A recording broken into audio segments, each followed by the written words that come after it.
as you walk through the valley of the shadow of hell, you will realize that there is something ahead.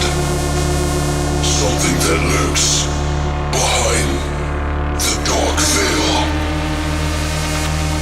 A veil that is beyond our own comprehension. Beyond the void.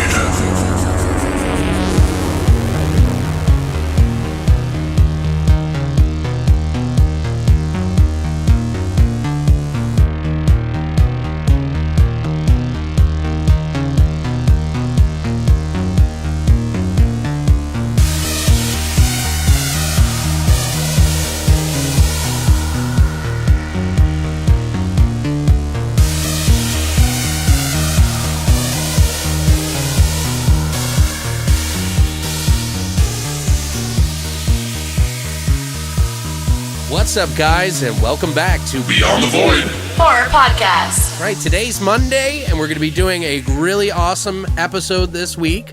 We're going to be doing an interview with Yfke Van Berckelaer, who is the co-director, alongside of Bram Rosa, who did the Xangadix Lives, or Xangadix. It's actually the character of an embryo deity god in a movie that we're going to be talking shortly after that called The Johnsons. So you might have heard us talking about this. I've been super excited to do it. We had an amazing interview. I had a really good time hanging out, so I hope you guys stick around for the interview and then us talking about the movie directly afterwards. No, there's really not too many spoilers in the interview, so you don't have to worry about that. But how have you been, Brittany? How's your birthday celebration? It was nice. Am I putting you on the spot? You're like, God damn it, I didn't do as much as I... What'd you do? Well, I went out Friday. It was like a sort of birthday party, I guess. You went out Friday.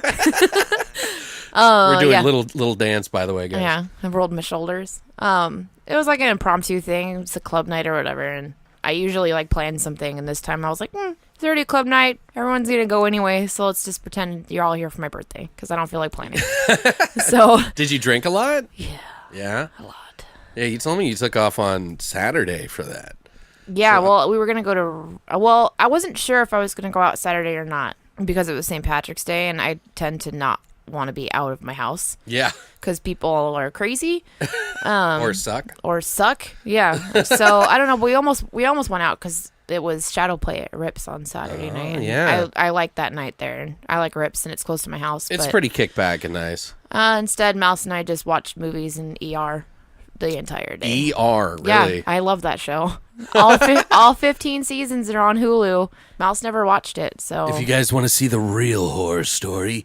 Seriously, it's the best fucking medical drama that's ever been made. They don't make shows like that anymore, damn it.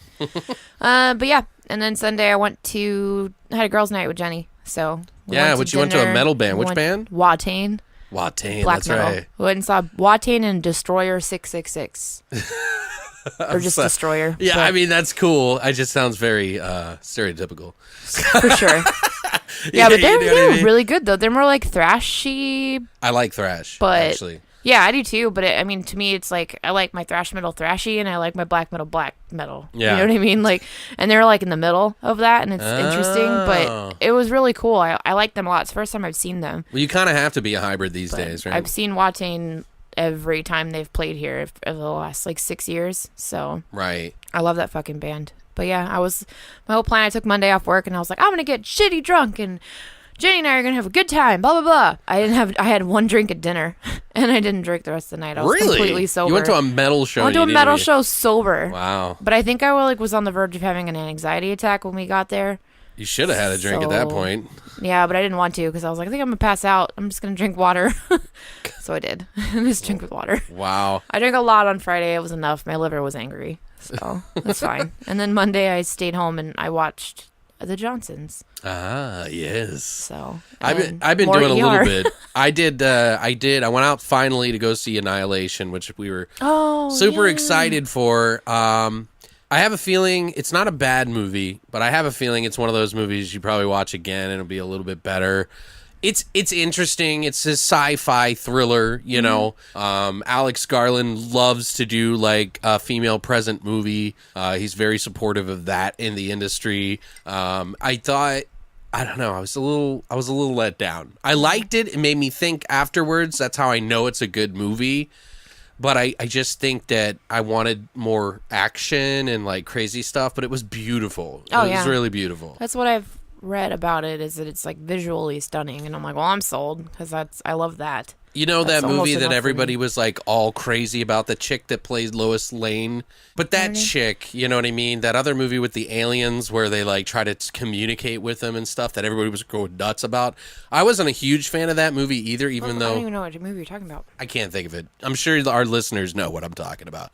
But that movie is better than this one, I think, in some respects. Arrival? No. Maybe it was Arrival. I think I don't that's know. what it is. I don't know. Whatever. I watched that. I was a little disappointed. Both me and Christina were like, I turned to her at one point and was like, at the very end, I was like, what happened? And she just started laughing. She was just like, you're funny. She makes me feel good. She's pretty great. I also have been playing a lot of the Sea of Thieves on PC, which is a pirate game. Awesome. And I've been throwing out my best pirate accent. Yeah, so you're plundering the booty. Dude, I'm starting to try to, like, I'm hearing the songs in the game so much that now I'm starting to, like, freestyle pirate sing. Oh, no. Which is, you know, fair to middling results, you know, pretty much. But yeah, huh? Yikes. Yeah, I know. We watched a bunch of different stuff though this week, and I've just been, you know, I don't know. I've been watching ER. That's where my Hey I man, am. that's what you do to relax. That's You my gotta fucking watch life. something. But anyway, I think it might be that time, Brittany. Happy birthday to me. Horror shots.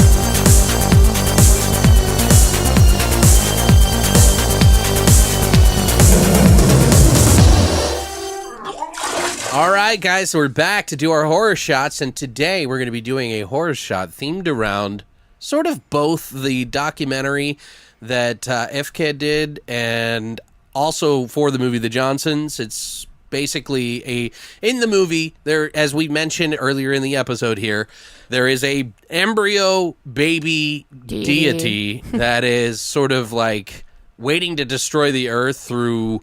It's a long story. We'll explain it later. But let's just say there's a baby in an embryo egg that is cute and adorable. Old man baby. Yeah. But in the movie, it's kind of like a fetus. So it's like it's a God's or Satan's fetus or whatever the hell you want to call it. But we thought it'd be kind of interesting to do a fetus sort of shot. Which, funny story I have about this. I suggested to Yfke if she wanted to come up with, like, help us come up with the shot. So she actually helped name the shot, and we kind of came together on an idea. So this shot's going to be called a Xangadixie cup. So based off the embryo god, Xangadix, or Xangadix, depending. If you listen to it in the movie, they say Deeks, but there's no word, apparently, in Holland or out there that has any kind of dicks in it. Like, Yeah, but they say do it both ways. Yeah. So we actually put this whole shot together, and it's a really interesting shot. It's a Jello shot, guys. So what you're going to want to do is you're basically going to use strawberry Jello, like an entire packet. You put in 4 cups of water. 2 of them are going to be hot. So you mix in the Jello like you normally would. Then you put in 2 cold cups of water in there, and then you pour about a half a fifth of watermelon vodka in there. And you also mix in about a quarter of that, so it's like almost an entire fifth in these shots, by the way, of vodka. So but you mix that in, right? And as you're doing that, I took about 4 strawberries in the mix, and I put them in a blender, cut off the, you know, the green shit. And then, yeah, because nobody wants to eat that. I mean, I guess we could have and wouldn't have known any better, but Well, you'd know. you want to put a little bit of water in the bottom of the blender too, just a little bit, just so that it has something to kind of blend into. and just like a cut, like a tiny bit, like a couple more spoons. vodka. Yeah, I thought about that, but I don't know why I didn't actually. But you mix it all together, like you take the blender and mix all the strawberries with the little bit of water in there, and then you pour it into the regular vat of the Jello mold, and then you stir that all together, put it in a cup, a Dixie cup, by the way. You have to do this. And what you have here is what looks like some sort of fetus jelly. And it is Fetus delicious.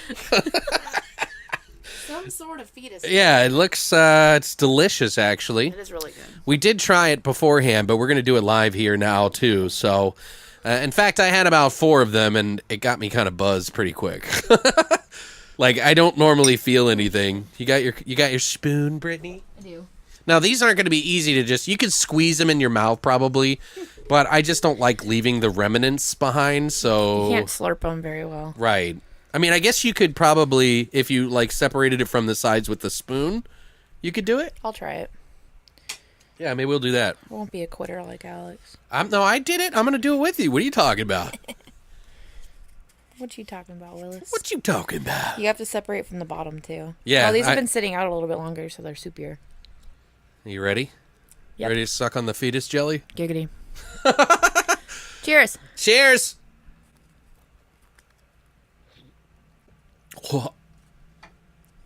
Yeah, it's not easy to swallow like a huge chunk like that. Oh, gross. This tastes delicious. That was just weird. Yeah, because it hit your throat. Yeah. No comment. Big old lump of jizz. So we're going to do 2, actually. Brittany's got another one. And honestly, guys, these are fucking delicious. The little extra strawberries that you chopped up or blend up and put in there, they, eventually the Jello mold and everything like that, it'll like rise up because, it takes like 4 hours to let these sit in the refrigerator. Stupid Jello. To let it like firm up. And then, but all the strawberry bits pretty much stay at the top. So it's kind of good. It's really good. Fetus. Dead babies. Hope you guys are enjoying your lunch. I think that watermelon is like a really good extra touch. Like it blends with the strawberry like really good. But yeah, guys, if you guys want to try out one of these Xangadixies, all you got to do is go to our longlivethevoid.com to check out our hashtag horror shots right now. And then come back, of course. While Brittany's sucking the fetus out of the cup. Jesus. Well, that's it for Horror Shots. Horror Shots! All right, guys. So now we're going to go ahead and jump into our interview with Yfke Van Berckelaer. And you're going to want to stick around for this because we had a really good time, guys. She's really awesome. So stick around. We'll do that interview right now.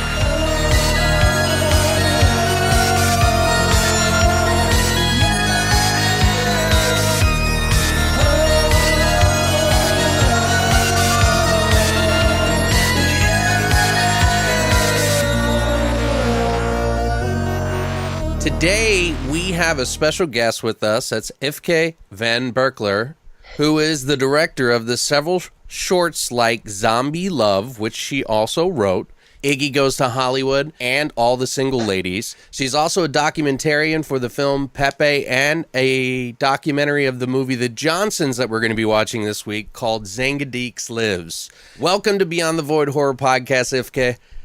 How are you today? Good. I'm doing well. Thank you so much for having me. Yes, thanks for coming on. It's been, you guys that are listening now, we've had a lot of fun back and forth online. One of the things that made me crack up, by the way, was when you said, what if we did an aborted fetus or a fetus shot of some sort? And I said, well, we've already done 2. And I just started laughing because I realized how ridiculous that was. No, that is awesome. That's what that is. But you did come up with the name for our shot this week, and that is I am going to be doing the Xangadixie. Yes. And we're going to do a shot, maybe a Jello shot with strawberries and some stuff, I think. So it'll be interesting. Yep, that sounds great. That sounds like I should have it as well. Well, if I could make it for you. In the morning. Just to have a Jello shot, no big deal. It gets the spirit going, the Xangadixie in the morning. Well, and also to let you guys know, part of the reason that this interview is happening with Yfke is that on November 19th, I did an article on Xangadix Lives because I found out through looking for the movie The Johnsons that they actually had a crowdfunded documentary where they were trying to raise, I believe it was 10,000 euros. Yes. And they raised the amount of money to make this film, and that's why we're meeting today. So after a few months now, we've been waiting to get together. So, but you've been involved with film for at least 8 years now, and I'm sure probably even longer. How did it all start for you? Oh, God. I can't even remember. I think it was just always there. Like, that's something I needed to do. I needed to make movies. Yeah. And I, grew up watching them. Like, my brothers I have two older brothers, and as long as I would promise not to talk through the movie, I was allowed to, sit silently in the corner and watch whatever they were watching. So I probably definitely watched a lot of things I shouldn't have been watching. That's how it always starts, No, exactly. And then eventually, they moved out, and I was still in the corner watching movies, and that really never changed. Now, eventually, I moved. I'm from Holland originally, so I moved out to LA to come out here for film school. And that was in 2003. And since then, that's all I've been doing. Now, was there a particular genre that kind of pushed you towards doing film? I think musical and fantasy. Those were I think The Neverending Story and The Dark Crystal, I've watched more times than I can remember. That's awesome. Yeah, those are great movies. They're also, looking at them now, they're very fucked up for kids, but they are amazing. We got away with a lot more back in the day, I think. We did. I missed that time. I wanted to back. It was more raw. Yeah. Not and catered. Puppets. Yeah. Yeah, no. And I still think the feel of a puppet is still so much better than the CG look. Now, are you trying to get some puppets in something at some point in time, maybe for another short? I would love to. Yeah. That would be great. Yeah. I know that you did direct the Zombie Love, which is actually a short film musical. Yes. About the story of Dante, a 200-year-old zombie who falls in love with another mortal girl. Now, was this was your first project that you actually did as a short film? Was this in school or directly after it? No, this is my thesis project. Oh, okay. Yeah. So it's one of those where I went to an art school, which was awesome, and I loved it there. But it was very much find your voice and find what it is you want to do. And then first I wanted to do a whole bunch of pretentious shit. And then I'm like, you know what? I just really want to have fun. And I don't care if people are going to like it or not. So we ended up doing a zombie musical and throwing buckets of blood and having them sing. It was great. That is great. And that there's this other movie that's coming out from England, I think, that is doing the zombie musical. I wonder where they got the idea from. Are they really? Yeah. Oh, I know Disney's doing one, which is also weird. They're doing a straight to TV, like High School Musical, but then with zombies. What? Yeah. Is this from Disney? Yeah. I don't know how I feel about that. It's interesting though. But they still look I think they're nuclear zombies. So I'm not sure if they really, died and came back. And I doubt they'll eat like humans. Oh yeah. But still, it's a zombie and he's singing. They eat toxic waste. And just to be safe, Well, so this was your first idea, though. I mean, what made you choose? I mean, obviously, we know that you like musicals, and then obviously zombies too. Is that pretty much why you picked two of your favorite things to do your thesis? Actually, I think I'd seen one zombie movie before I started. Really? Okay. Yeah, because I'm scared of everything. So it took me a very long time to get into horror. Okay. And that movie literally launched it for me. I felt like I needed to at least watch a few for research. And then I'm like, oh my God, this is the best ever. I need to watch way more of these guys. Well, since then, what have you found? What's one of your favorite zombie movies? I love Dawn of the Dead. Okay. And maybe even more, I love Shaun of the Dead. Okay, yeah. The way that movie just plays with the zombie trope is just genius. Right, yeah, no, it is those are both great choices, so. Good. Dawn is definitely one of those ones that's more social, political. Everybody wants to shop and consume in some way. Exactly. So I love that it's in a mall. The setting is so good. Way ahead of its time. Yeah. No, absolutely. And also, have you seen The Girl with All the Gifts? Yes, that's actually a really good movie. Yeah. I read the book first, and it's different than the movie, but it's also really, really good. Okay. Yeah, I kind of heard that the book's always better. They always say that. Well, I think the guy wrote the screenplay and the book at the same time. Really? Yeah, Okay. which blows my mind. I can't even get one of them done, let alone two at the same time. Right. But yeah, and I think like whatever he couldn't put in the book, he put in the screenplay, and vice versa. Wow. Obviously, you're also a fan of documentaries. You've Yes. done a big one called Pepe about a 12-year-old boy in Lima, Peru, who was dealing with cerebral palsy.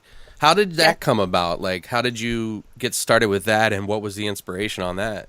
I was actually hired to shoot a documentary on REA, which is a foundation in Lima, Peru, that helps kids with physical handicaps, and especially from poorer parts of Peru, and there is a lot of them. There's a Dutch organization that helps them out a lot, and because it was their anniversary, they wanted to make a documentary about all the work that they were doing. So I went there and then filmed and directed that, and then I met Pepe. And kind of like fell in love with him. Like this boy, he's been dealt like literally the worst hand you can have in life. Like he's from the poorest parts of Peru. He has cerebral palsy, but he was just constantly smiling, and he had such an incredible, loving family that it just really, hit me. Yeah. And then I ended up coming back to Peru and shooting more with him, and then making the documentary out of that. Yeah, I have yet to see it, but it looks really good. So It was one of those where it's like you're laughing and crying the entire time. At least for me making it. I don't know if it has the same effect as people watching it, but it's just like his strength is super inspiring. Right. And you also come back home and you're like, why am I like complaining about all these ridiculous first world problem things? Right, yeah. Makes you kind of think about that kind of thing. Yeah. It does. It's very inspiring. Yeah, I want to definitely see it, so I'm definitely going to check that out. It is online, so you can see it. You actually have done a lot of different shorts and things. Are you working to do maybe something in a feature film?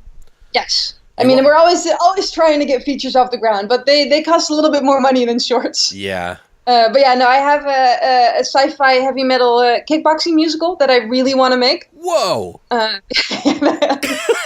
That's awesome. Are you This is where all serious? the hair metal inspiration comes from. Yes. Yeah. That's great. I think that would do really well. I hope so, and I would love to make it. It's just like it's a very hard one to pitch, and it's a very hard one to get money for. So there's this metal band. They're kickboxers. No. And then they go into space. And like, okay. So the setting is in space. Now, do they go to other planets? Can you share a little bit about that? Yeah. It's kind of like the Three Amigos, and also Galaxy Quest, which I actually saw after I wrote the script. Oh, that's great. So it's like they're this metal band on Earth, and then unbeknownst to them, there's this planet in space that is a huge fan of them and thinks that they can help them destroy, the evil aliens that are attacking them.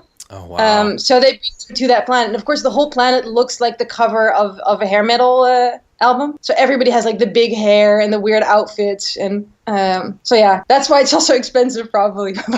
Whoever's listening and whoever has the power, make this happen, because I want to see it now. Because I love the sci-fi thing, and me and you, before we started, we're talking about some hair metal bands.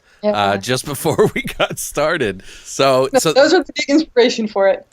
That sounds great, actually. So are you working to do something with that now? Is there like actual script already done, or? Yeah, script's done. Wow. And I'm just trying to see if I can get it off the ground anywhere. Oh, you better let me know about that if something happens. I want an exclusive. I'm going to be so excited.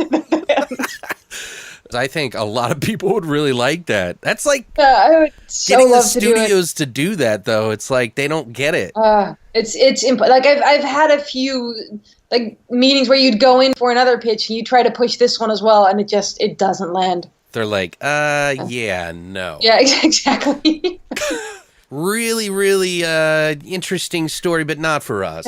Yep. Yeah, never gonna. I think like one producer read it and he said like, this is one of the best scripts I've read in years, but I don't know how to market it, so we can't get it off the ground. Have you thought about doing like a crowdfunding sort of thing for it if you could get a short film done of it? I don't know if I can do it as a short. Like again, like when I saw the whole Kung Fury thing, I'm like, oh, that's exactly what I was thinking of. Yeah. Yeah, but he already had a lot to show for. Mm-hmm. And so I feel like I should shoot some of it first, right, and then see if I can maybe use that.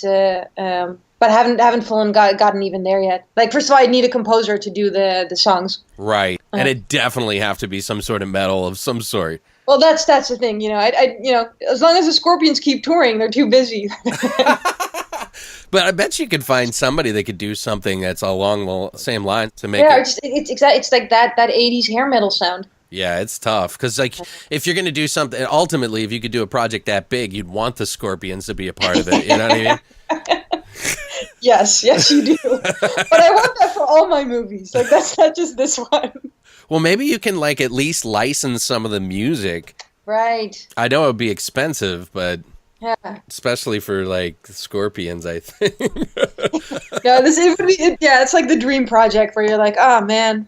I would seriously, like, I love the idea. Like, I really would love to watch it. And with the success of something like you said, Kung Fury, like, it could fall in sort of, not necessarily the synthwave world, you know, like that, but just in that style, sort of, in a way. Yeah. I think it would be great. So, obviously, you have to be somewhat of a fan of the movie The Johnsons because you did a whole documentary called Xangadix Lives.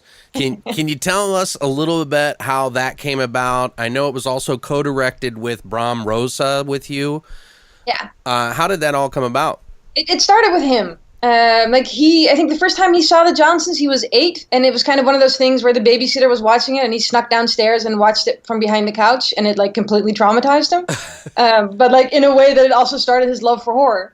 So then he realized that the 25th anniversary was coming up, and he wanted to do something basically just to thank the people for making it. So he thought maybe he could do a little mini documentary. And we are both affiliated with the same magazine called Shocking News in Holland, which is a cult magazine. And he contacted me because he's like, hey, I have these 2 guys in New York that I want to interview, but I don't know how to do. He's never made a movie before. And he's like, and I have no idea how to get to New York. So do you maybe know anybody, or, you know, can you help? And then I saw what he was doing. I'm like, oh my God, I need to desperately help on all of this. So can I just be a part of it? And then we started doing it. And like the horrible thing for him was that he had in his mind like a little documentary between 5 and 10 minutes. And then I came on board. I'm like, maybe 20 minutes. And like a year of our lives later, it's like a 50-minute beast.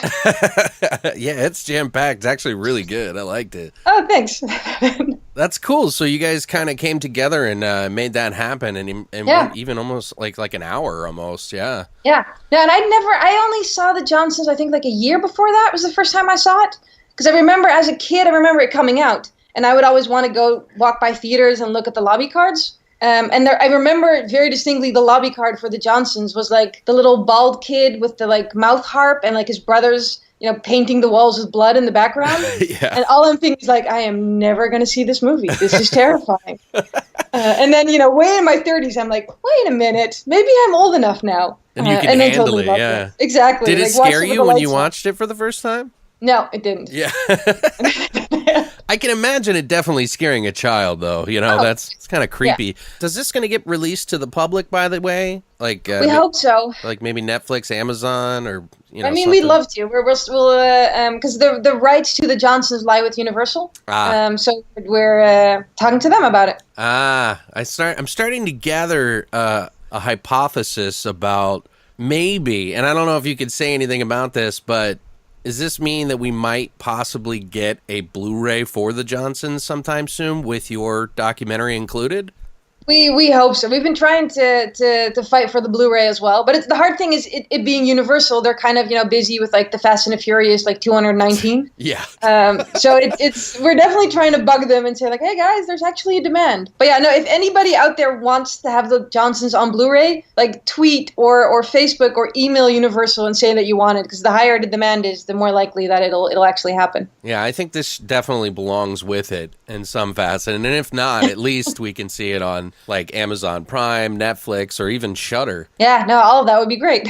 Yeah. So now I gotta also ask you in the documentary you have the baby Xangadix. Yes. With a lot of the people in the documentary, and where do I get one? And did you make that, or was that the actual doll that Flora Scholler made, or? That is one of the actual dolls. I think there were 6 or 7 made in total, and there are 3 still in existence as far as we know. Yeah. So Flora Schiller had 2 of them still, and he gave one to my co-director, who's now the proud father of Xangadix.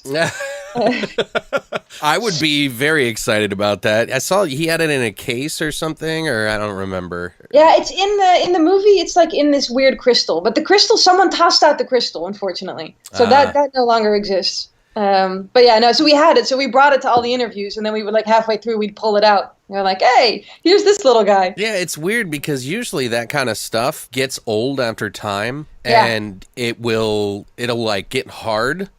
but Yeah, I feel like it's made out of something different that's made it last so long. Yeah. No, and there's a little bit of like, I think one of his toes fell off at one point. Like, there's a little bit of rubber that's kind of rotting. But, you know, for an embryo demon, it's still doing pretty well.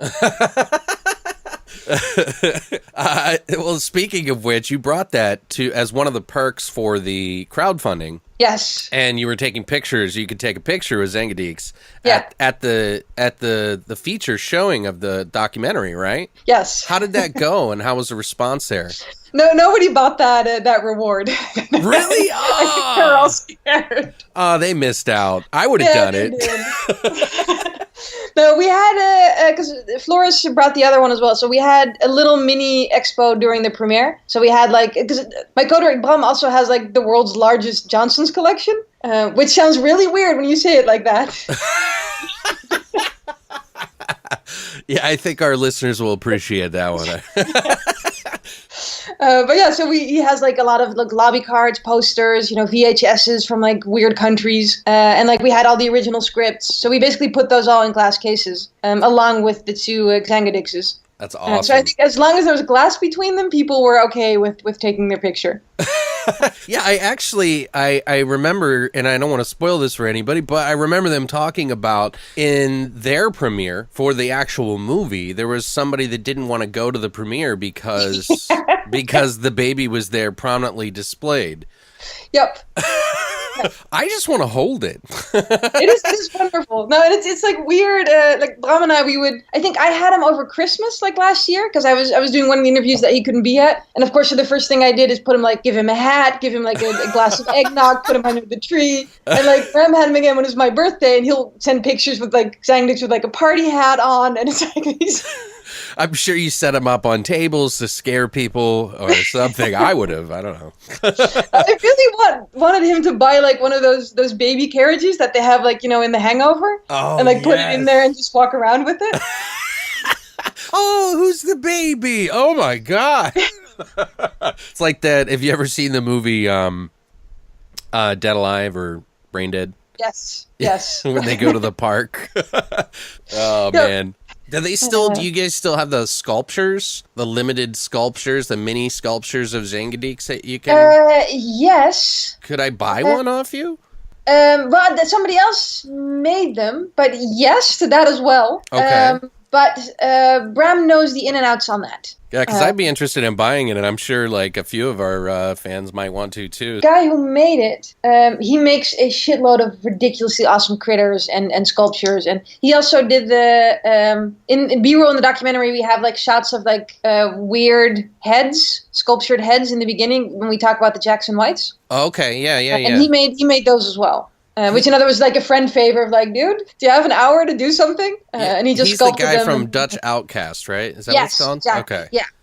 And so he made little Xangadix as well, and his other critters are like ridiculous too. Like whatever he posts on Facebook, I'm like, wait, am I following a friend or just something professional, like ridiculous here?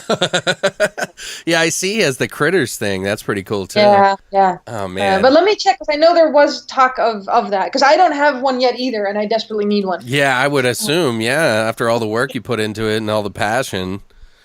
No, exactly. Like everybody wants a little Xangadix. Right, yeah. I mean, I would love to get one of those babies, but you know, like the big ones. I would just. So you're gonna have to fight. That's almost next to impossible. Yeah. He even during the premiere, there's like the guy that plays the little boy love interest, like Peter in the Johnsons, and he has like these little glasses on. Okay.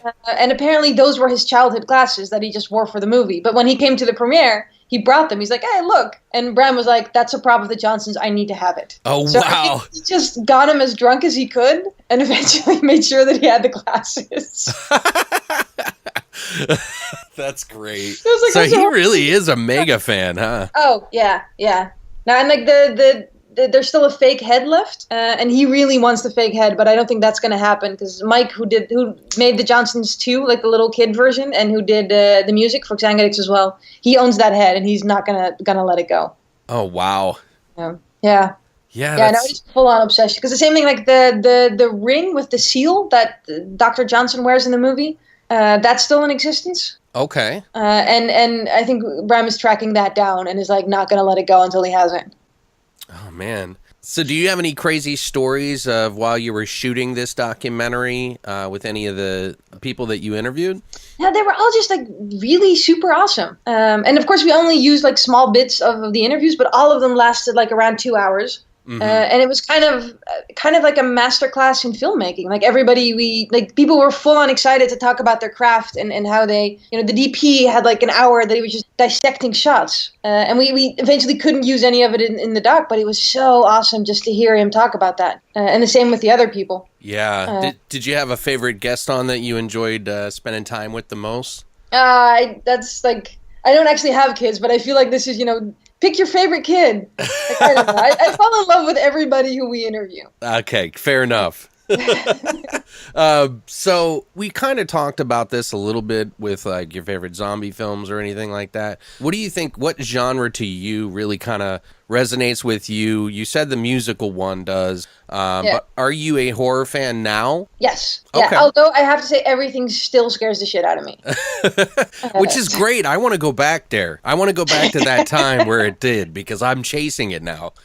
No, I still am very easily scared, but I also love watching it. And now it's like the best part is like now I get to like watch all the classics that I never watched, growing up. And the beauty of living in LA is that they're very frequently still shown on the big screen. So I think the first time I saw the Texas Chainsaw Massacre was like in a movie theater, and that was so awesome. Yeah, that's pretty visceral. Yeah, but still, like that's like I think one of my other favorite horrors is The Shining. There's not a lot of gore in that either, but I don't think I could have handled that as a kid. Yeah, well, that's like bottled madness. Yeah, it is. I think about so your awesome. dad chasing you down the hallway. It's crazy. We call that Monday on in Holland. Is it really that tough there? No, it's not. So you said that you were going to be trying to do this feature film. Are you going to be doing any other documentaries? Yes. Anything you can talk about? No, not yet. That's kind of the problem. So there's one that's I was kind of inspired by Xangadix. Like I loved doing that. And I loved diving into like movies and like Jodorowsky's Dune. I think is a fantastic documentary that we used a lot of inspiration from. And the same with like Lost Soul, the Richard Stanley documentary on the island of Dr. Moreau. Yeah. Is also a really good doc. And so I would love to do something in that vein. Okay. And it's still like, had we had like 3 more months in a budget, we could have turned Xangadix Lives into a feature. Right. But I think we premiered it in November, and that was like the last 2 months of that year that it was its 25th anniversary. So we really needed to get it done.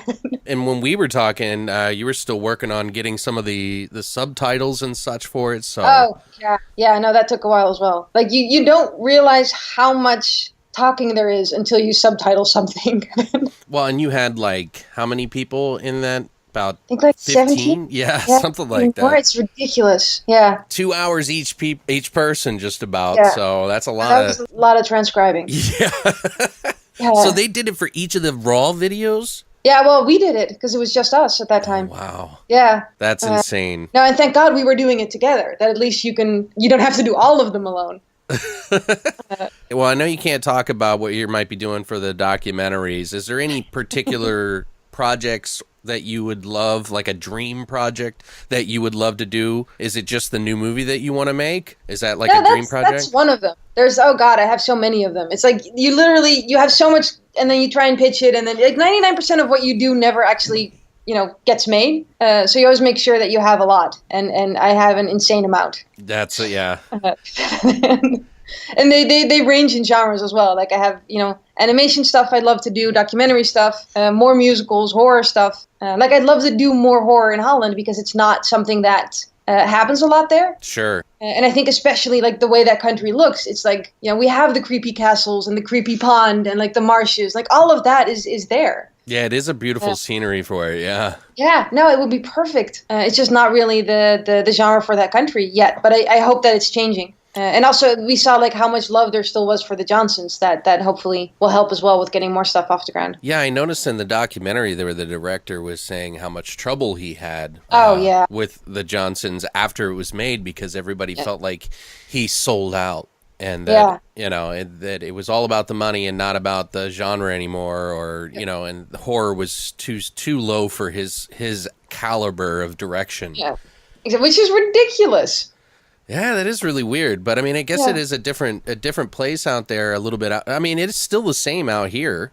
Yeah. You know, horror isn't at the Oscars very often, although we did get, like Get Out, and that's I kind of brushes horror, but it's not 100% horror, I would say. So something like The Johnsons is, a fetus, an embryo god that comes to life is pretty out there for something back then, I would say. And that's just part of it. Like I remember the first time I watched The Johnsons, I was thinking, I'm like, wow, it looks like there have been multiple drafts of this script and everybody added what they're scared of, but nobody took anything out. And that kind of, once we did the documentary, ended up being the case.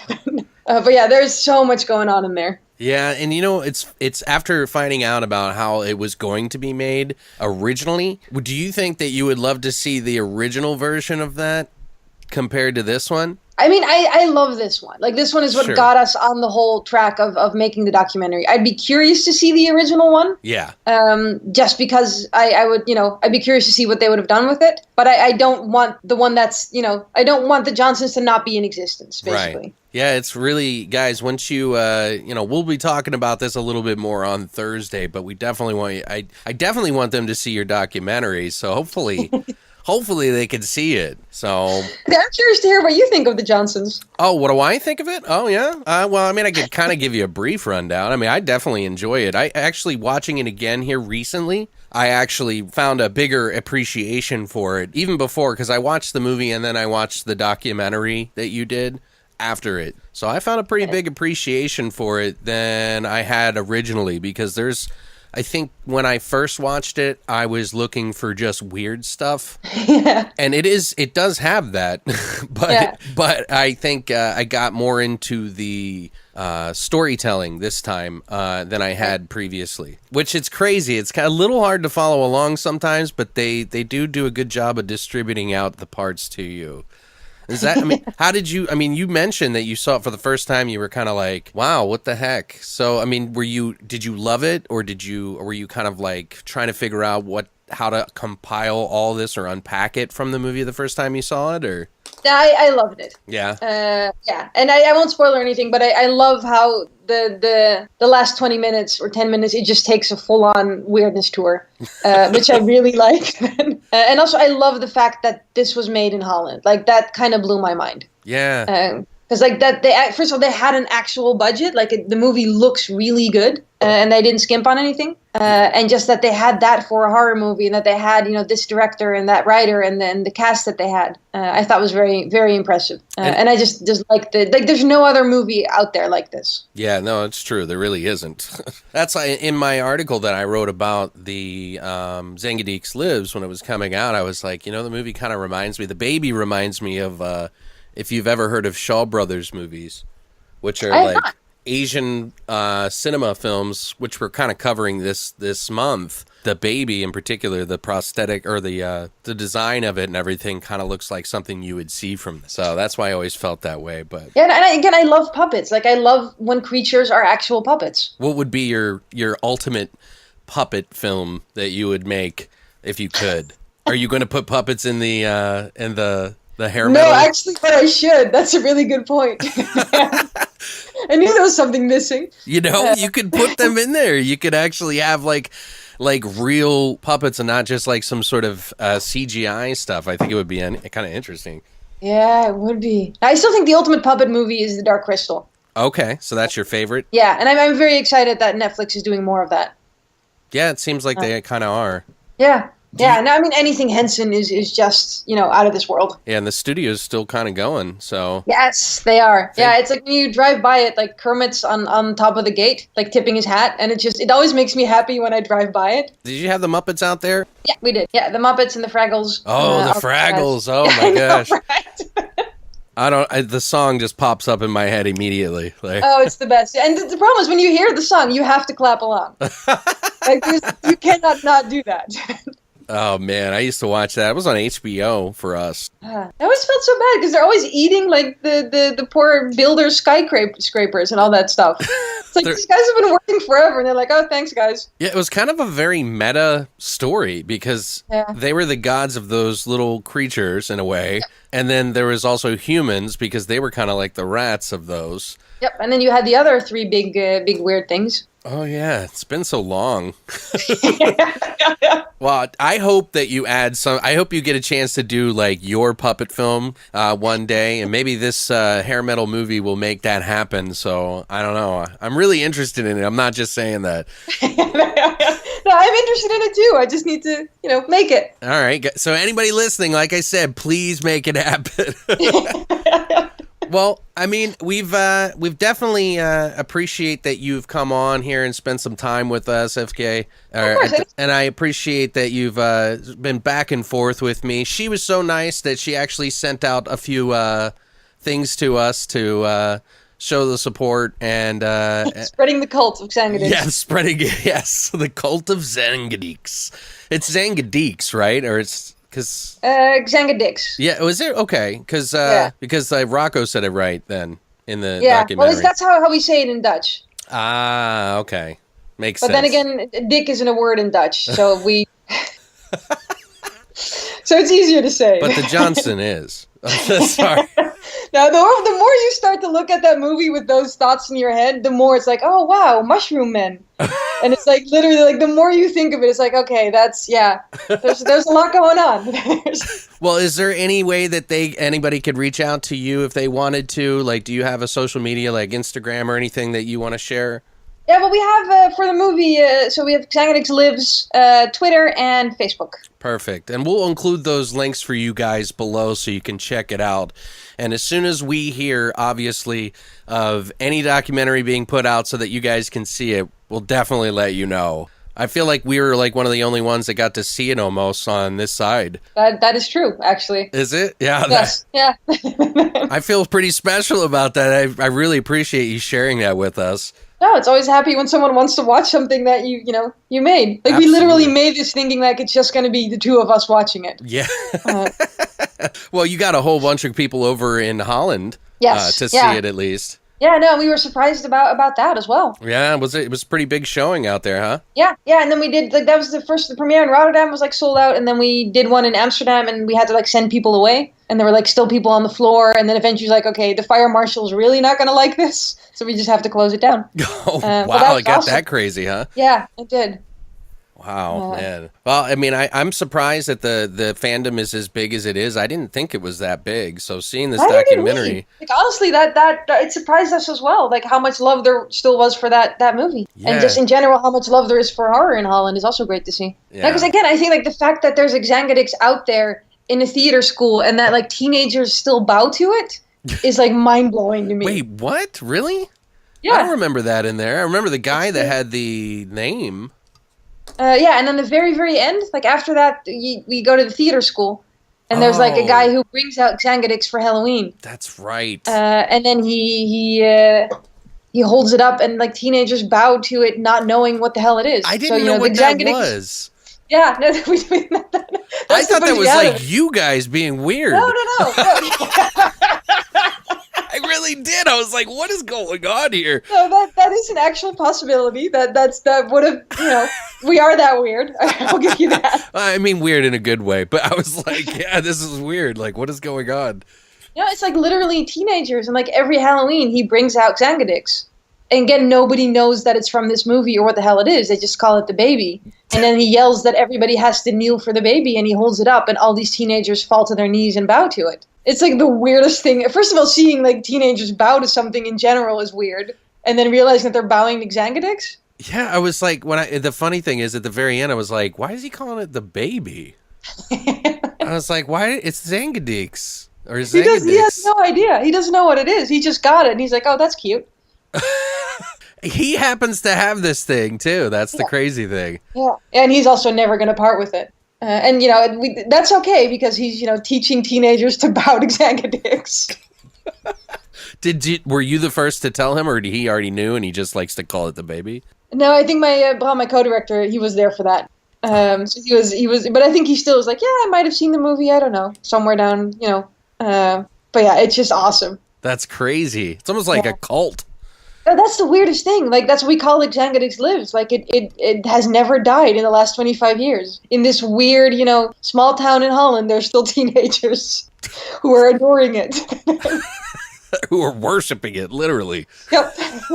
The embryo baby God. Yep. It has never really left us. Well, I love the cover of the documentary. It's amazing. Oh, the poster, right? Yeah, with the pink triangle. I was like, It's yes! nuts. Yeah.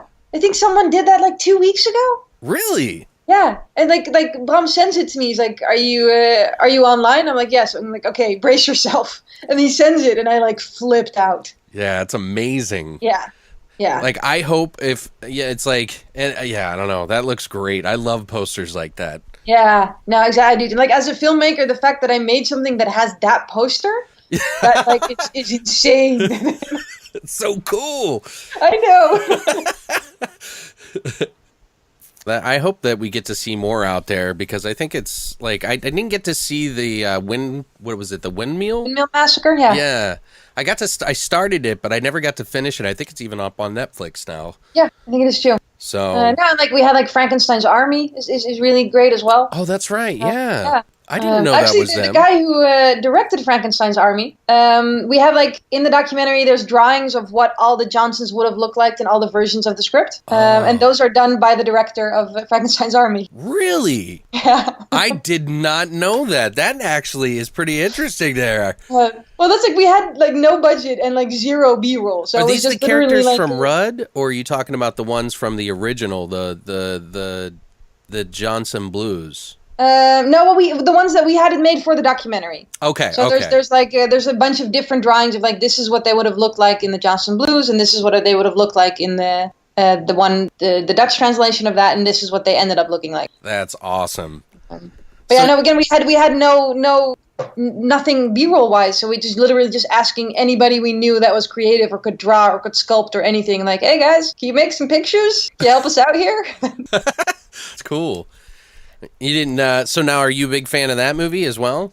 The I like it a lot. Yeah. Army? Yeah, because that's a pretty gory one. Yeah. Probably the goriest one I've seen from Holland. I eventually started to love gore. No, but again, also just like the way they look is so great. And I don't know if you ever saw the teaser trailers he did, the worst case scenario trailers. Yes, I remember those years ago. I was so excited about that. I know, right? Those looked so good. They still look amazing. They really do. That whole scene with the balloons coming over. Yep. Oh, that's what came out of it, though. Yeah, I was like, man, this looks like a huge budget. Like, what's going on here? Yeah, no, that was just them making a teaser. Just some really talented people getting together and making something. Wow, yeah, it's funny that you bring that up. Not many people know that. So yeah, still on YouTube. Look them up. Worst case scenario. They're amazing. Yeah, no, I remember the video coming out and how many people were freaking out about it, because I was blown away by it too. I was like, yes, let's do this. Well, now you said that you so you're into practical effects now a little bit. Yes. If you had to pick a couple of movies that you really admire the practical effects from, what would you pick? Oh, wow. The Thing? Oh, yes.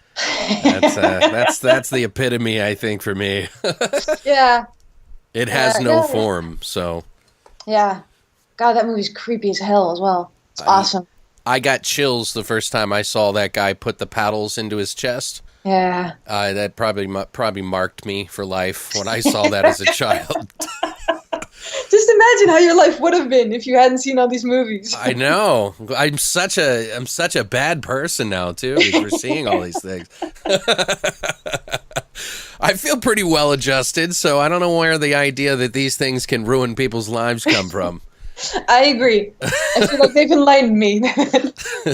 Well, I want to thank you again for coming on. Guys, please follow all the Xangadix Lives pages below, and definitely stick around when we talk about the movie ourselves. Thank you so much again for coming on, Yfke. Yeah, of course. That was a lot of fun. Yes, thank you so much. If I can talk about movies, I'm in.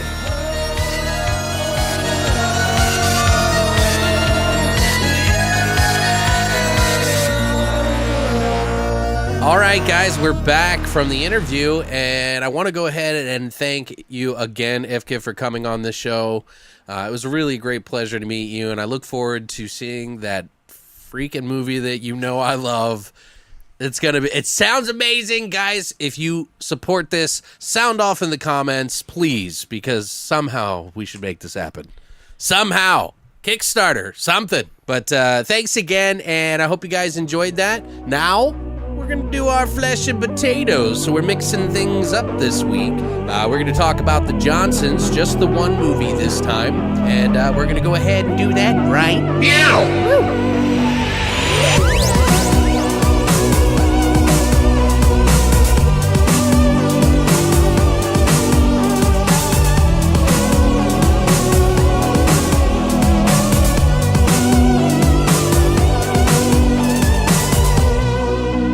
All right, guys, we're back, and now it's time to talk about the Johnsons since we did the interview. The Johnsons came out in 1992, and it is about an ancient embryo deity that's out looking for love. When 7 septuplets are born, things go from bad to worse in this heartwarming tale of incest and finger painting. No, actually... the story is an ancient embryo deity is held and guarded many years ago in an egg. It is foretold that this unborn baby will have 7 septuplet sons who will ravage their sister, and that child will bring hell on earth. It's a Dutch film with a fairly interesting background, as you probably found out from the interview we did with Yfke. And I'll tell you what, there's not many films in Holland, as you already heard, about horror. It's kind of like a no-no in a way. It's not a no-no, but it's why would you do that? Right. So hopefully Kinda this... taboo. Yeah, it is a little taboo for them. You want to go ahead and kick off some of that? Sure. So this was directed by Rudolf Vanderberg, who is probably well known for his movies Bastille in 1984. He did more documentary films in his early career, so this is why it was a big stark change for him to take on this movie. A couple of others that he did in this, another called Stranger at Home, Evenings, The Cold Light of Day. He's done a little bit more recent stuff. 2016, he did a movie called A Real Vermeer, which I believe is the English version of it, not the Dutch name. Completely different stuff than this movie, too, by the way, different. guys. Yeah, this is his first shot at a genre film, specifically horror. So he got a lot of shit for it, which... There was a lot of issues with this because of it, and we'll get into that more in the trivia. Mm-hmm. Also, it was written originally by Rocco Simonelli and Roy Frumkiss, who wrote The Document of the Dead, Street Trash, The Substitute, and he also acted as the melted businessman in Street Trash. Really? He was the guy that got the shit on his face. Neat. He's also the pie in the face zombie, the first one in the Dawn of the Dead. They got smacked with the pie in the face. It's fucking that awesome. They almost cut out of the film. That's crazy. So, but Rocco Simonelli also helped write The Substitute, and he helped direct The Sweet Life. But like she said, the movie was rewritten and for Vanderberg by Leon de Winter, who he did Hoffman, Hungerford, and De Grins, which are some films out there. We have a lot of the cast in here. There's a few. We're not going to go over every single one of them, but we'll do a couple, 4. Okay, so we'll start it off with who was pretty much the main actress. One of them, I should say, was Monique Van der Ven, who plays Victoria Lucas, who's the mom, or the traveling photographer. She was in such films as Turkish Delight, Starsky and Hutch, the TV series, in 1978, which I thought was pretty cool. She was also in Burning Love, The Assault, Iris, and Amsterdammed. And she was also a director for a movie called Summer Heat in 2008, which I haven't seen. Right. Yeah, I think she directed 3 movies, I think, actually. She has, but that was her big one. That was the big one. Yeah. She's had a very extensive career. And her daughter was Emily Lucas, who is the daughter that plays in this, and she was relatively new to the whole thing. She's been in a lot of other movies since then, but this is what started her career. And she's been in a lot of other movies, but she's also done Tropic of Emerald, The Tech Files, The Delivery, and quite a few others. Good Coast, which I don't know if I'm pronouncing that right. I think it was a TV show. It also stars Kenneth Hurtigain. Some of these I'm going to have a hard time pronouncing, but he was in a lot of TV shows. He was in Unit 13. He was also in Shelf, which is another TV series. Malika. And also recently he was in a movie called Two Little Italians. He played a character named Milky. Also, Brittany's got one. So it also starred Rick Van Oefelen, who plays De Graaf, who has been in such works called The Sunday Child, Debunker, Called to the Bar, Old Tongues, and a ton of other movies. A lot of TV stuff, TV series, acting, TV movies, and then a lot of other major films too, but mostly in the 90s to now, it's a lot of TV work. Okay. That he's done, but he's credited with like over 60 pieces, so he's been busy too. Okay. Well, They've now all been pretty busy. Now I'm super curious because this was your first time watching it. It was I've owned this. I had to re-buy it actually, but go ahead. What did you think? I really liked it. Yeah? It was fun, and it was visually really, really appealing. The special effects were fantastic. I was super impressed by it because it was all like hands-on practical effects. It wasn't any like, they didn't use studio magic CGI and shit like that when they did Right. it. So, and I liked the story. I thought the story was really cool. It's weird. Right. Like really fucking weird, and I feel like there's a lot of kind of convoluted ideas because it's like an Indian tribe or Yeah, whatever, I forget but the name. It was like Zerkato. the dad's like voodoo Mercantile Indians. Mercantile or something Indians. like this, Yeah, I believe that's what it is. But it's like the Mercantile Indian tribe in like Africa. But then the professor's dad, that's a big part of it, is like a voodoo priest. Right, yeah, that was... But he's calling the shots. Like he controls the whole thing and helps to, like debunk the mystery and solve all the problems and shit. And I'm like, so wait, is it like, what is going on? Is this like, is he a witch doctor? Is this voodoo or is this, what is it? Like, so it's a little confusing when you look at it in that aspect. But overall, I mean, it's a really cool story, and they did a lot with it, and they took a pretty simple concept and they ran with it, and they ran with it in a good way. Yeah. So it didn't get stupid. Like I thought it was pretty brilliant. Okay. And I loved a lot of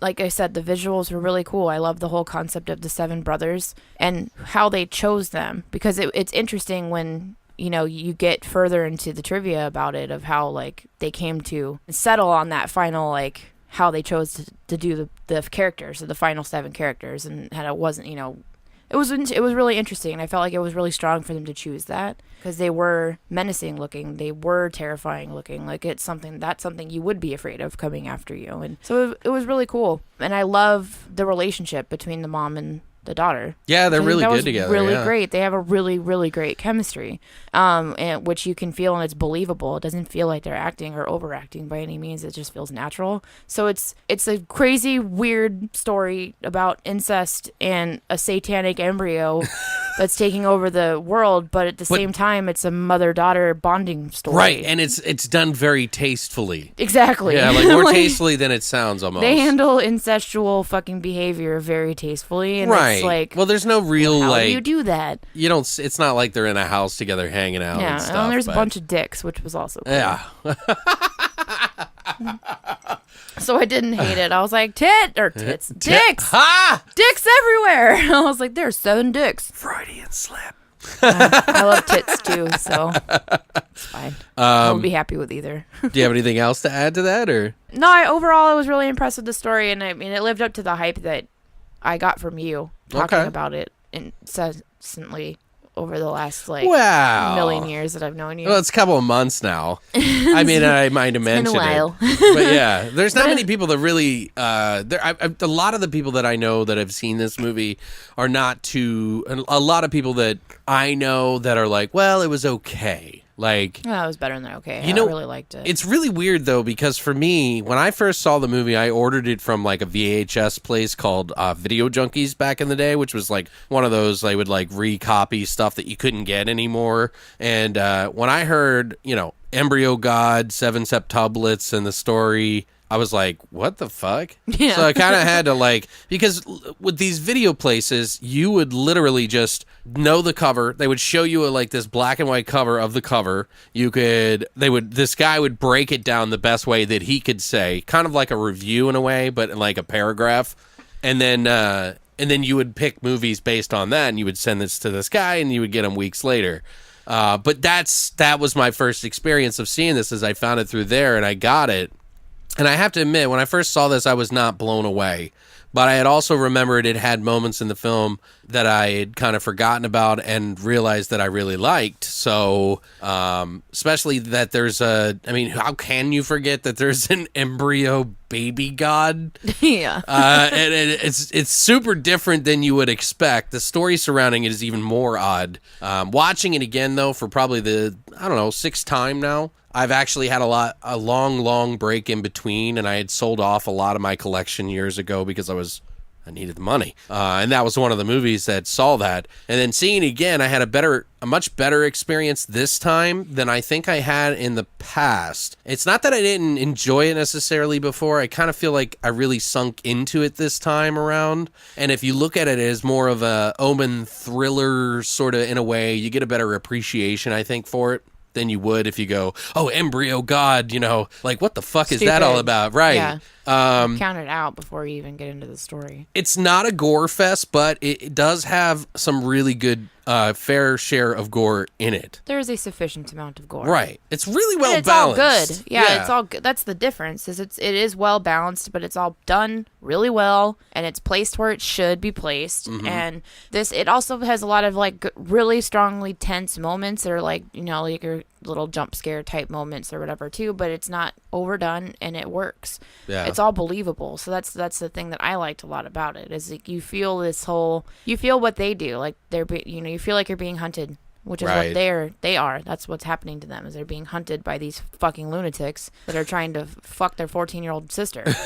Well, but you don't really find out towards the end. Yeah. Kinda, but no, it's like the middle of the movie. Yeah, but I'm just saying, it really doesn't come full circle, that whole situation. You're like, oh, okay. At first, I'm like, who are these weird dudes with these clay masks, and why are they all trying to fuck her sacrificially? I don't understand.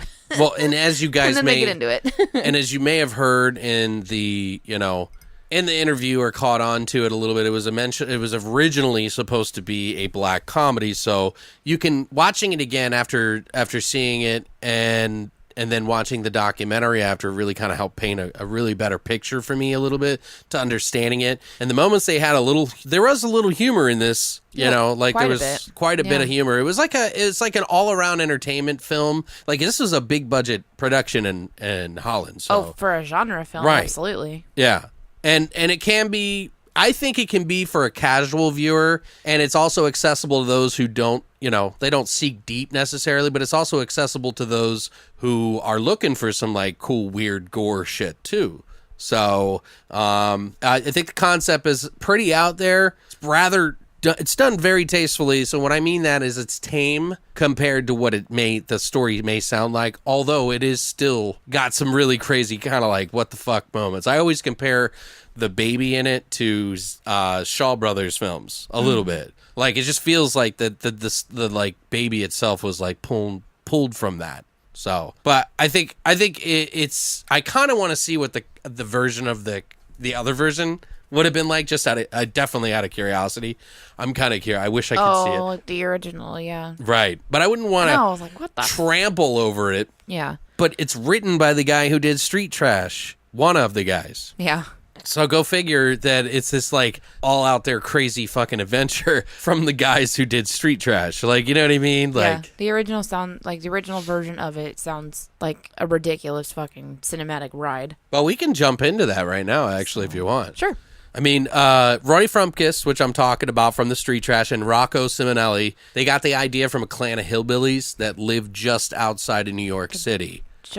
Was it They called them the Jackson Whites. Jackson Whites, yeah. Okay. Yeah, and this was and this is what we're pulling a lot of this information from, is from the documentary Xangadix Lives, which Yfke co-directed, and it is super interesting. Like, there is a lot of really cool stuff in this film, guys. Like, I almost feel bad, like, even pulling some of the trivia from it, so I kind of cherry-picked a few things because I didn't want to go too far, but we'll kind of try to give you an idea, because hopefully she can get her documentary out there and you guys can see it. Because I feel honored that we got to see it. We're literally one of the only people that got to see it out here. Yeah, and it's incredible. Yeah, I mean, they may have given it to somebody else, but literally they were finishing up the subtitles, and when they finished it, they gave it to us. Which is really cool. Super cool.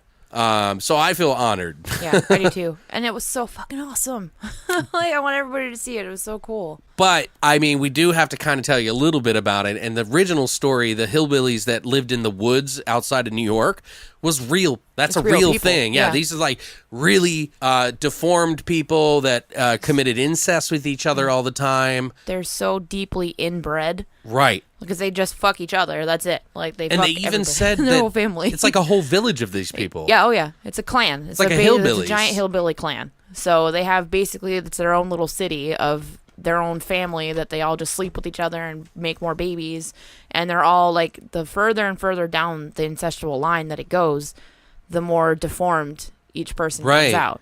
You know, and they show these really cool fucking clay heads in the documentary that like someone like molded, and they're fucking amazing. Yeah, they look pretty cool. They look so cool, and they're so creepy, and it's uncomfortable, and I'm like, oh my god. But yeah, these are real fucking people that they base this after. Well, it's a really cool story. And the original writers of the Johnsons here, the guys that first wrote this story, they were really scared of these people. Like, this was like a real thing in Jersey and in New York, where people were like genuinely afraid to let the Jackson Whites get you. So they wanted to write a story about what happened if these guys came to New York. And so that story kind of pretty much turned into all about that. And there was some pretty crazy shit in it. They changed the name to the Johnson Blues clan, and it because they didn't want them to come after them. Yeah, because like essentially one of the clan, somebody goes out and gets lost in the woods or something about that, and then a person from the city kills one of them in the clan,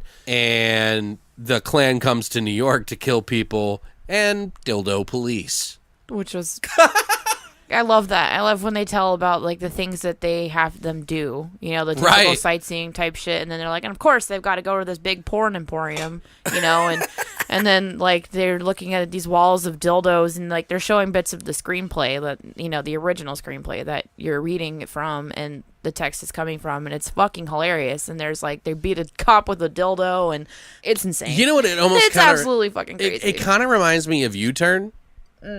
Isn't that the movie? Yeah, U-Turn, right? The one where they go out in the middle of the woods and they get a flat tire and this... Wrong Turn? Wrong Turn. Why did I say U-Turn? It's close There enough. is another movie called U-Turn, though. Probably. It's called Wrong Turn. My bad. But yeah it kind of reminds me of that, almost like the reverse story of it. Yeah. So... I've done a lot of those. The first one to me is really good, but I wasn't really able to get into the other ones as much. So I know that they tried to eventually go the, like, Dead Snow route. Oh, yeah. Which was able to pull it off with their first two movies, but I don't think I haven't seen the other one, so I don't know. I only see the first one. I didn't go past anything else. I was like, this one is enough. They were like really bad '90s, like this is the one with action the trucker, films. Right? Yeah, I think even Henry Rollins is in one of them. Isn't it that one? Huh? Is it that? It's that one, right? The trucker. I don't know what you mean by trucker. Maybe I'm thinking the wrong movie. No, there's a group of kids that go out into the middle of the woods. They take a wrong turn. They run over these spikes in the middle of the road, and then they have to walk around, and then they're hunted by these fucking hillbilly people. Yeah. Who are all deformed and like really fucking like ridiculously. It's kind of like A Hills Have Eyes, but rip off. Right. For sure. In the woods. Yeah. It's like both of these movies, the Johnsons and Eliza that Dushku's movie. in it. Yeah. I love her. So yeah, that's right. Okay. Both of these movies are trying to pull from Deliverance in a lot of ways. Yes, absolutely. Which they even flat out say. But apparently this all fell through. They were even going to have for the original story of this, the Johnson Blues, that fell through. They were going to have Glenda Jackson, Oliver Reed were supposed to star in it. They even considered Clint Eastwood at one point in time, which I thought was really interesting. Yeah, I loved that. And then this is the other interesting part, guys. Like, so the movie didn't get the script off because, I mean, obviously it's pretty weird, and I'm surprised that Street Trash even got made, to be quite honest with you. Yeah. But Me too. they tried to get another director. I guess they sold the script off to somebody else, and then they took the script and tried to hand in some director in Holland called Ruud van Hermert. He did a slapstick, silly comedy movie that's over the top, kind of adult-like, called Mama's Boss.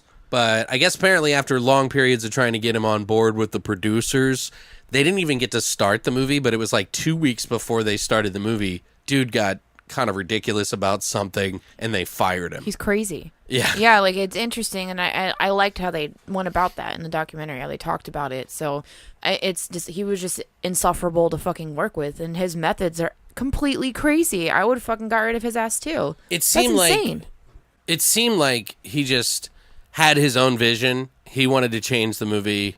He wasn't a big enough director to really pull that off. Yeah, he wanted to do it his own way. Right. And he wasn't getting his way, so he would do anything he could to sabotage it, basically. Yeah, and you see him, like, his vision of what it was, and, like, there's, like, 3 different transitions this movie's gone through. Yeah. So after he got fired, they had all the money got approved from all these producers. They were in a fucking bind. So I guess one of the people that was a producer had mentioned or talked to one of the famous director out there, Rudolph van der Berg, and offered to work. He kind of offered to work jokingly, like, well, I don't have any work, so if you need anybody. I don't have anything else to do. Yeah, I'm not doing anything Whatever. right now, yeah. Just jokingly, and then they called him up and asked him to do it. And when they read the story, you could tell that he was like, yeah, this isn't me. No. Dildoing police officers. Fuck no. There's a lot more to the story. I didn't want to spoil it to you. We'll ruin it. Right. Yeah. They tell a whole lot, but it is interesting because he was like talking to his friend. He was like, yeah, this isn't my movie. Like, I don't know if I could do this. And they're like, what are you doing? Like, why don't you just ask him if you can rewrite it? Yeah. And then the guy he brought on board that completely like rewrote the screenplay. Yeah. And like what did 2 they weeks? say? It was 2 weeks. Or Yeah. some shit? I think Yeah. it was. Yeah. And he took this crazy, fun, bizarre, fucking original story. Comedy. Yeah. And then flipped it and turned it into this, like, this horror movie. It is kind of still a dark comedy horror flick. Right. But then gave it a lot of substance. Right. So that Depth. honestly, they feel like they did this movie a service. Right. Big time. And I'm glad that they allowed them to change it. I would like the original to be done. Like, don't get me wrong. I would feel too, like in a way. I feel bad saying that, but I feel like it's perfect for like Trauma to jump on that because they would rock the shit out of it. But I don't know if I'd want Trauma to do it necessarily, but I think something similar, like. I think it could be done with a decent budget. Like someone, like the person who did Cooties or something like that. Yeah, and I'm surprised they haven't found someone in America that would jump right on that original story. Well, Universal owns it. So, but so they finally did get it out. The director got a lot of criticism because you guys got to picture this, okay? This guy's a prestigious director. Art house films, primarily in these documentaries. Yeah, like his films are like all substance. Deep shit. Like people like revere as this guy as a really like established director, and he's picking up what they consider to be bullshit genre crap. Like, you guys know, you guys listening and anybody that's listening, you know how the horror genre is treated all over the place. It's no different. You know what I mean? For the redheaded stepchild. Right, yeah, like nobody takes it. It's not like it's at the Oscars or anything like that. Like we get the fringe horror stuff at the Oscars. I've been lucky to get into the Oscars in any way, shape, or form. It's in so the last weird to me. years. I guess it's just horror is not completely accepted by everyone. Yeah, unless you're Guillermo del Toro. Yeah, well, I don't even know if that's he horror. Gets into the Oscars. That's just fish fucking romance. Well, I'm talking like Pan's Labyrinth won a metric fuck ton of awards too. Right, but that's more like a fable. That's a fantasy movie, but yeah. it's fantasy horror. But see, it's a fringe. It's a But fringe it version. is, you're right. Yeah. It's not straight horror. Like a Right. straight horror, like Get Out was probably the first And even that's in a fringe. long time. But That's more considered leaning the same. thriller. Yeah. Absolutely, and you're right. Like crime thriller. Are we whatever. ever gonna see a fucking Leatherface or Friday the 13th at the Oscars? Fucking probably not. that'd be great because I feel that they're just as worthy as anything else because a lot of fucking depth and substance goes into making these movies too. Actors are just as sacrificial on themselves as they are with anything else. Well, and you know what's funny? A lot of the movies that get picked at the Oscars, by the way, and I know we're derailing this a lot right now, but a lot of the movies that get, thrown out of the Oscars or picked at the Oscars, I should say, that are picked at the Oscars, typically aren't always like they're good films, but they're not cult films. You know what I mean? Like people that like one-offs. plaster posters all over their fucking walls. Yeah. T-shirts, lunchboxes. Like this isn't that kind of, film.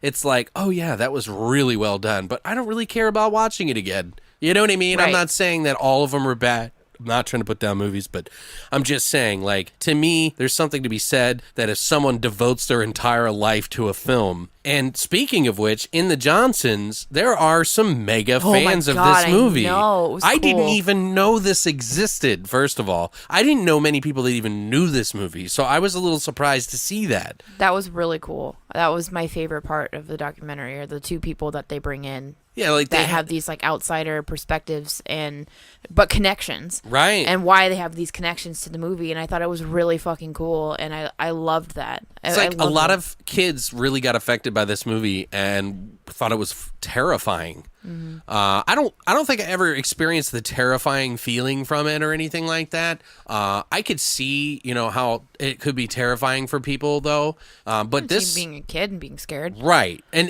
there, I don't want to ruin some of the stuff in the documentary because I want you guys to see it, and I have confidence that it will either be included in hopefully the Blu-ray, like we talked about a little bit, and or some sort of like release online, Amazon, Netflix, something like that, because I think it deserves to be seen. But I don't know. Yeah, there's a lot of stuff like that. You were saying that the connection between the mother and the daughter were really good.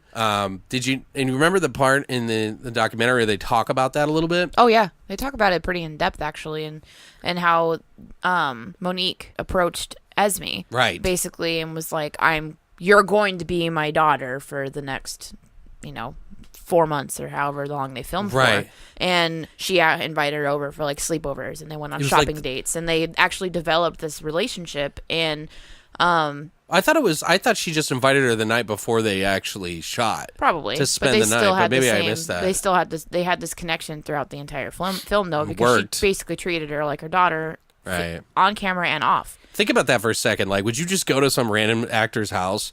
Depends on who the actor is. I know, and I'm sure, like, but yeah, I probably would.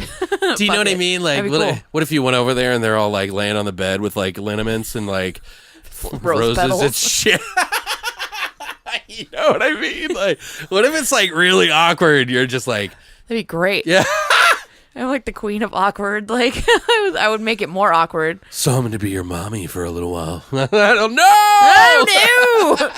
Oh, no. I'm going to call my mom. I'm going to call my actual mom, you crazy bitch. Yeah. Fuck you.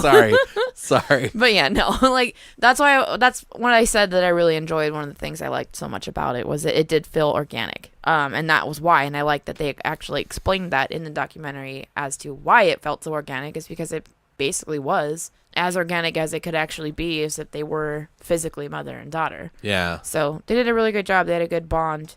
I liked it. And okay. I really liked them talking about the guy that played the professor, talking about how he's like the Indiana Jones, or he's like an Indiana Jones type character, and I'm like, he totally is. And they were saying, they were like, he was eating it up. Like, oh fuck yeah! They were like, he really loved the part.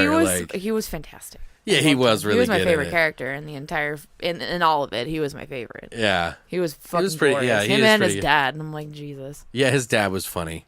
It's funny because like in the movie they like his dad's like this shaman of some sort, and a witch doctor. Yeah, like, and he fucking he does some weird shit like in the middle of like them searching for some sort of documents or something like that. He comes in to give them like spiritual like help to find the documents because they were going through like millions of papers. There was another time that he was like, it's just like embarrassing things for the other guy. But it's like, you can kind of tell because it kind of makes you wonder if like the dad is kind of like a snake oil salesman. Yeah. In the beginning, but then you realize that he's for real. He's not just bullshit. Yeah, like he really knows his shit, you know, because he's kind of the guy that's like trying to tell everybody to like not like he's trying to like burn all the documents about this baby because his son is doing the research for this stuff to try to figure out what happened and like what this is all about. And they had this like what was it, a suitcase or like a big old big crate full of stuff that someone likes off a ship. Yeah. So it's like a big wooden crate that they would stow away a bunch of shit on a ship. Right. So he does like this archaeological. Yeah, because he's a professor of like ancient tribes and religion and shit is what his teaching was. Okay. But that was his job. That's like in relics and stuff like that. So that's why he knew all about this tribe and this specifically and whatever. And then the chick, she was like another teacher, I'm assuming. She's another professor. Like, which I thought was funny because I love that the dad like got her under his spell and like she became like his like assistant. Well, they kept calling her not the just wrong name the assistant, entire like, time. And it was his lover. His lover, yeah, it was weird. She like looks completely different, and it was it was really funny. That was just a little fun like side character action that was entertaining. Right. That you have to like, I don't know, you have to appreciate it. Well, what do you think? What are some of your favorite scenes? Oh, one of my favorites is more towards the middle. And by the So way, it's guys, like- this is the spoilery part. So yeah. if you don't want to hear past this and you want to see the movie, you can find it online on Amazon. You can buy, I think, the DVD, but it is a little bit harder to come by now. So, but yeah, what do you think? What are some of your scenes? Well, my favorite scenes more towards the middle. So I don't know if you want me to jump that far, but Okay, whatever. Yeah, sure.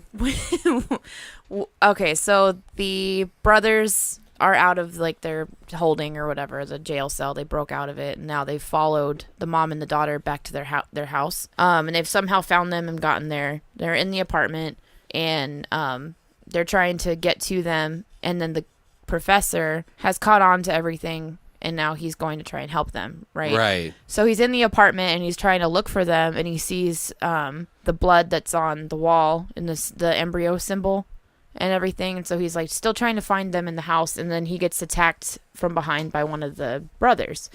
And so there's this whole like battle ensues. A scuffle, yeah. Kerfuffle or whatever between them.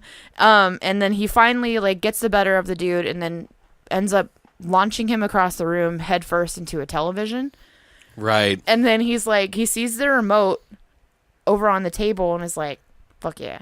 Like, so he grabs this remote and he turns it on, and then the television blows up, so it explodes the fucking dude's head and shit, right?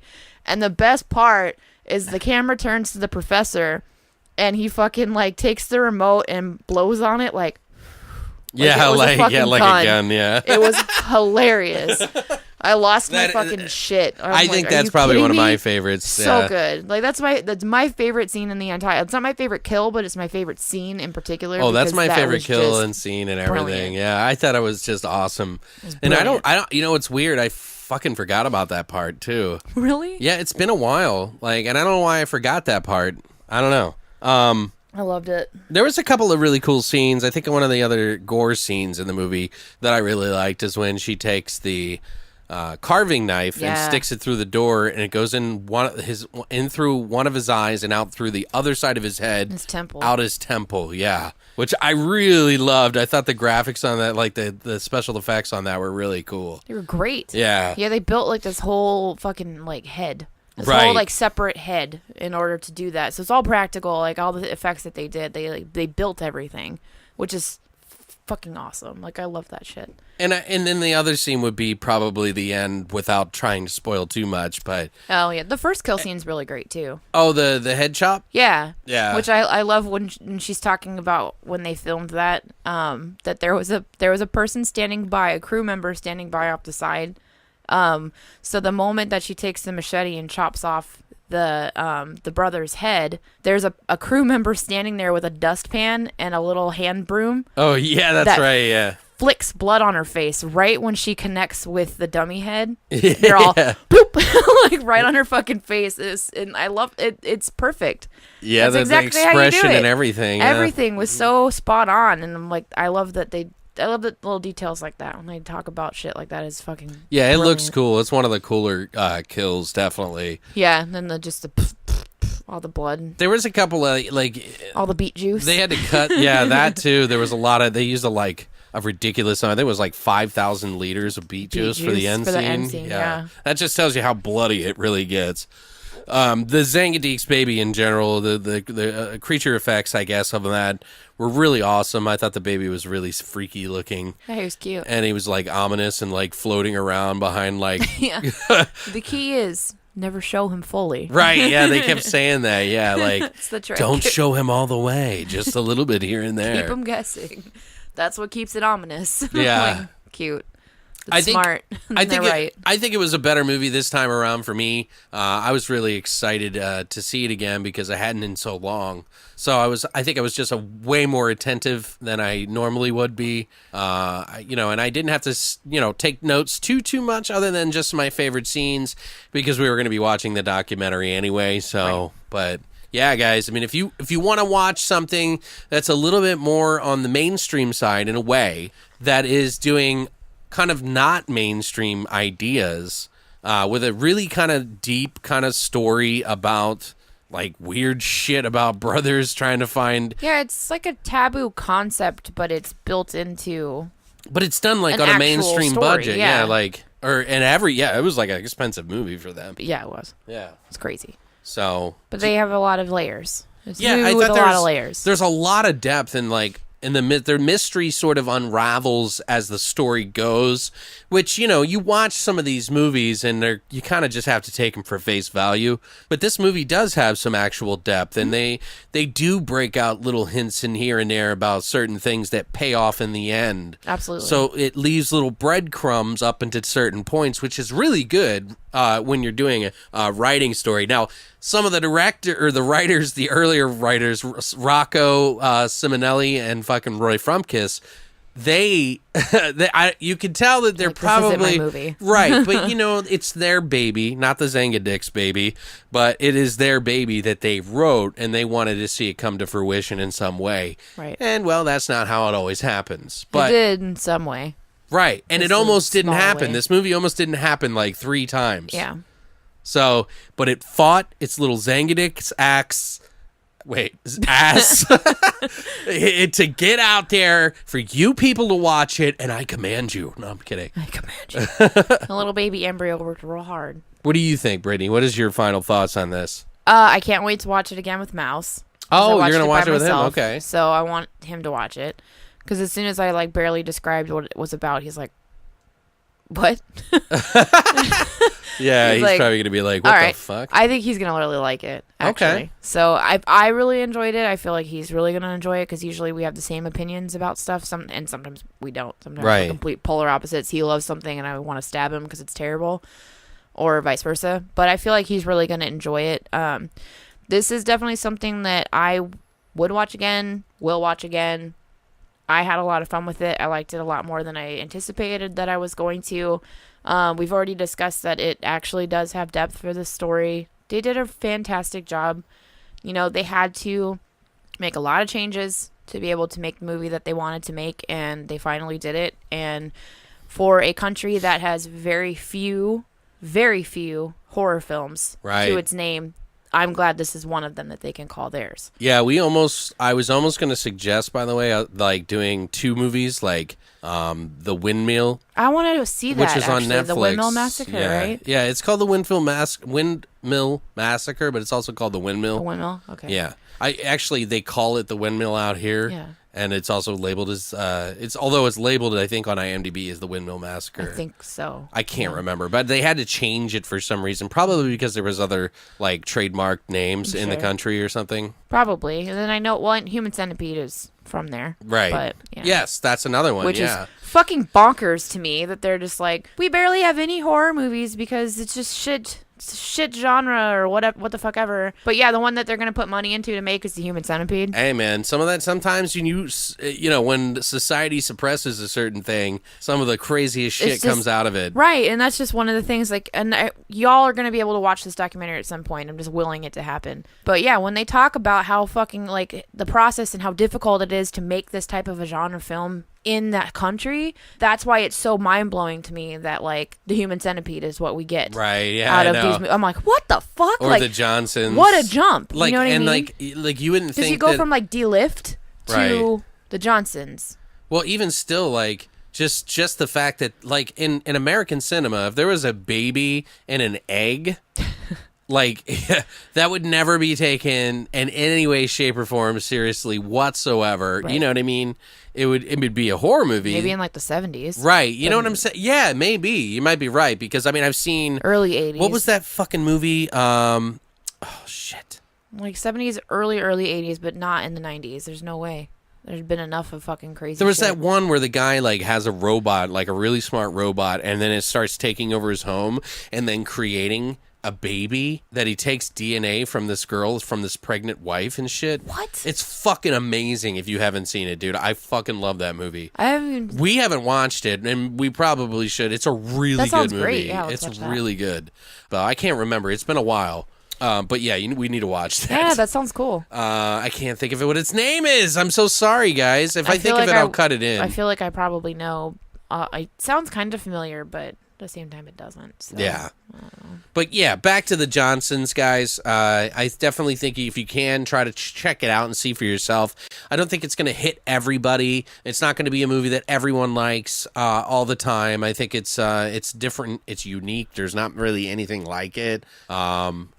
It plays to the mainstream crowd as well as a little bit of the underground too. So it's got like this weird mix of like entertainment. Yeah. I think it'll split people a little bit. So, but for what it is a unique movie with actually a pretty impressive fan base. So, Yeah. I think you should check it out. I mean, and there's a documentary about it too, so that says something, right? A really good one. Yeah, and Brittany, tell Yfke.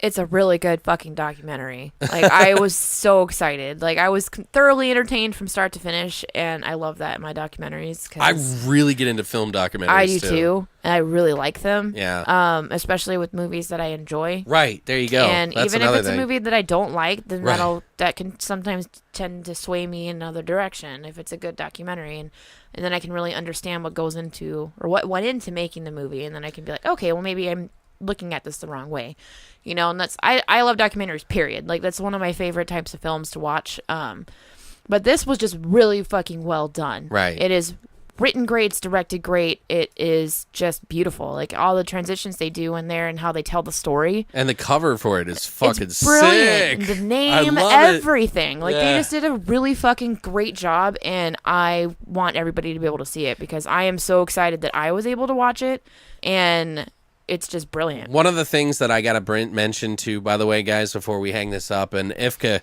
actually wrote me and told me this through email because she forgot to mention it, but at the end of the movie, do you remember the music at the very end? It was like this Caribbean style music. Yeah. And it was like really happy and upbeat in a way. Like, It was weird. it was weird, right? Yeah. Well, It was a little misplaced. so apparently they couldn't fit this into the documentary. So even in the documentary, this is not known, like, for the extra tidbits of information.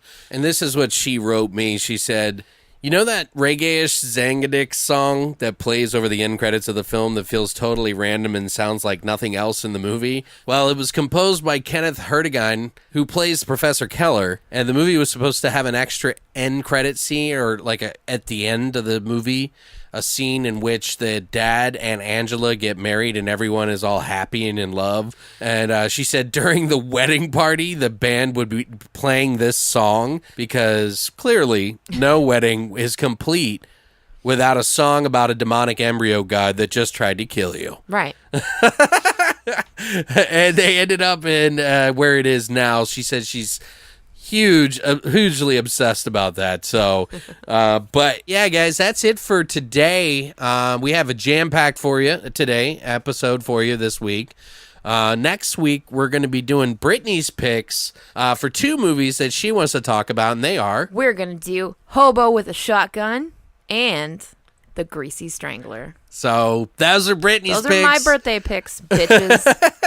So we're going to be tossing around, seeing whether or not we're going to do 2 episodes next week. I think that we're going to try to keep it to maybe once a week or once a month. where we do 2 or something like that. I don't know. We're still trying to iron it out. There's just so much going on right now that I'm desperately trying to do. I've got, like, the thing is I write music, right? But I've been doing this podcast for so long, I haven't been, nursing that music side of me as much. I started writing a bunch of stuff recently, so it's coming back to me. So I just need that to get the ball rolling. But anyway, yeah, guys, thank you so much for coming by this week. I hope you have an amazing rest of the week. And of course, we'll be back on Monday. If you haven't already, make sure you follow us on longlivethevoid.com. You can find any of our social media. You can sign up for the VIP club that we have and win free shit. We're still going to be doing a contest here soon. It's just been on hold for a little bit, and we want to get more people in. So if we can get like 10 more people on the club, we can do a fucking giveaway for you guys for like a $20 gift card. So just for listening to us. So prizes. Yeah, let your friends know. They're like, hell no, I want to win that card. I'm not telling anybody. I'm telling nobody. But if you haven't already, do it. All we do is we send out like 1, maybe 2 emails a week. It's just only to let you know when we got an episode up and nothing more, and maybe let you know a little bit of extra information for you guys. Plus, it enters you into the contest. So, but we're less annoying than all your other spam emails. Right, yeah, we're not going to like just overwhelm you. And by the way, if you put that spam into spam, it automatically removes you from the club. So just so you know, we had a couple of people do that, and I'm like right as they signed up, and I was like, that's not how it works. That's not how any of this works. Yeah. But anyway, guys, thank you so much for coming by this week, and Stay weird, monsters.